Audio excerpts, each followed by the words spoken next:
بسم الله الرحمن الرحيم وزيرka wasaaradda macdanta iyo tamarta agaasimo waaxyada wasaaradda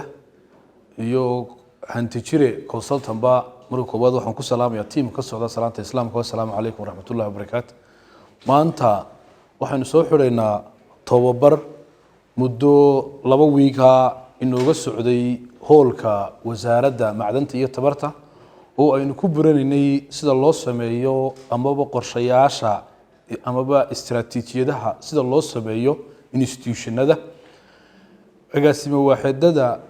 wasaaraddu muddo halkan waxay fadhiyeen 2 wiig ah oo uu ku barayay macalinka amaba consultantka handijire consultant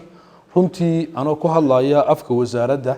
iyo afka ka qaybgalayaasha tradingkaaba waxaanu ugu mahadnaqaynaa sida hufan ee quruxda badan ee handijire consultant tababarkaas laftigooda ay u bixinayeen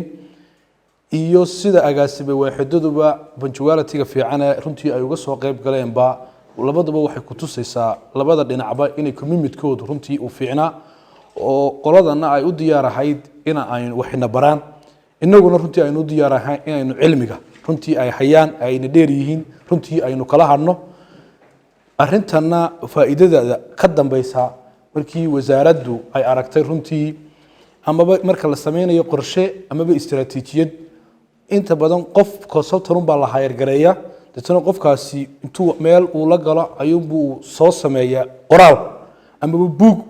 oo aanay waxba ka garanayn runtii cidii ku shaqeynaysa marka in la wada sameeyo oo aynu fahanno marka koobaad toolkii istiraatiijiyada lagu sameeyay ayna balance scorecard inaynu baranaa runtii macno weyn bay iyo faham weyn bay ina siinaysaa inaynu qorshaheena wasaaradda iyo qorshaha guud ee qarankaba inaynu wax badan runtii aynu ka fahanno